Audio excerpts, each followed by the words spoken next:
আমরা আজ যখন আলোচনা করছি তখন বাংলাদেশের 90,049টি গ্রামে, 4,599টি ইউনিয়নে, 503টি উপজেলায়, 64টি জেলায় বহু মানুষ থ্যালাসেমিয়া রোগে আক্রান্ত হয়ে জীবনের শেষ দিনগুলি অতিবাহিত করছেন।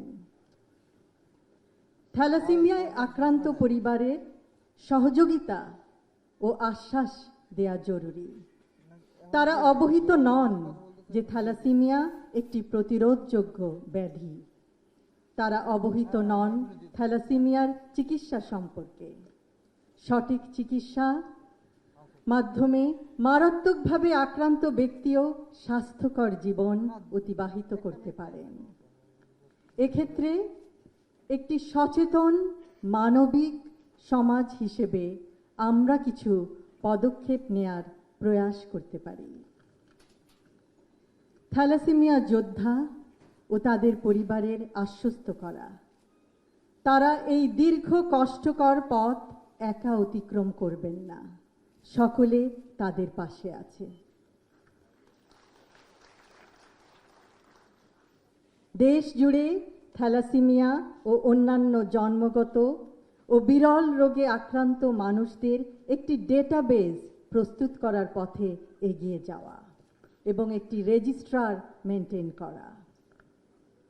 থ্যালাসেমিয়া যোদ্ধাদের শতভাগ সুস্থ করতে না পারলেও তাদের ও পরিবারদের সান্ত্বনা ও সহমর্মিতার মাধ্যমে আশ্বাসের হাত বাড়িয়ে দেয়া।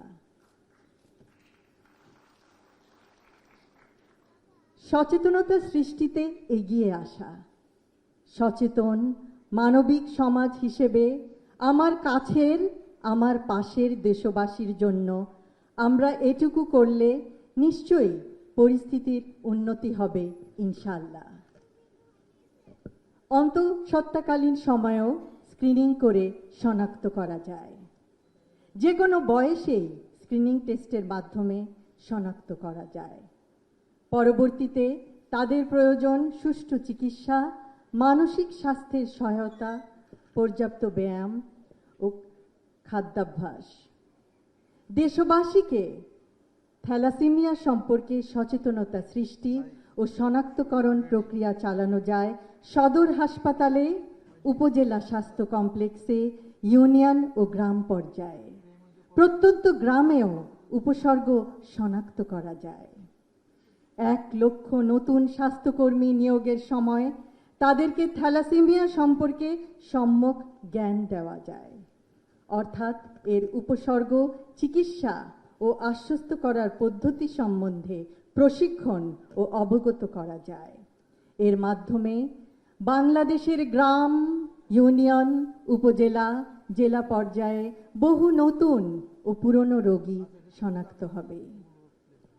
শনাক্তকরণের পরের ধাপে ক্যাটাগরি অনুযায়ী বিভক্তিকরণ: থ্যালাসেমিয়া মেজর, থ্যালাসেমিয়া মাইনর এবং থ্যালাসেমিয়া ট্রেট। চিকিৎসকদের যতদূর সম্ভব সহায়তা ও সহযোগিতা লাভ করলে রোগী ও তার পরিবার অনেকাংশে চিন্তামুক্ত ও আশ্বস্ত হবেন। আমি বাংলাদেশ থ্যালাসেমিয়া সমিতির সকল সদস্যকে আন্তরিক ধন্যবাদ জানাতে চাই। এত দীর্ঘ সময় ধরে 1989 থেকে অদ্যাবধি পর্যন্ত থ্যালাসেমিয়ায় আক্রান্ত ব্যক্তি ও পরিবারবর্গের সাহায্যের স্তম্ভ হিসেবে পাশে দাঁড়ানোর জন্য।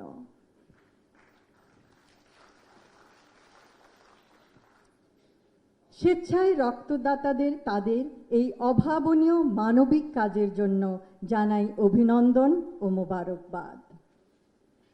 আমি আজ অভিনন্দন জানাই আমার কন্যা জায়মা রহমানকেও, যিনি একজন স্বেচ্ছায় রক্তদাতা। এ যাবৎ তিনি 7 বার স্বেচ্ছায় রক্তদান করেছেন। ইনশাআল্লাহ আগামীতে এই মহতি কাজে বাংলাদেশ থ্যালাসেমিয়া সমিতির সার্বিক সাফল্য কামনা করছি। সকলকে জানাই আন্তরিক ধন্যবাদ। আল্লাহ হাফেজ।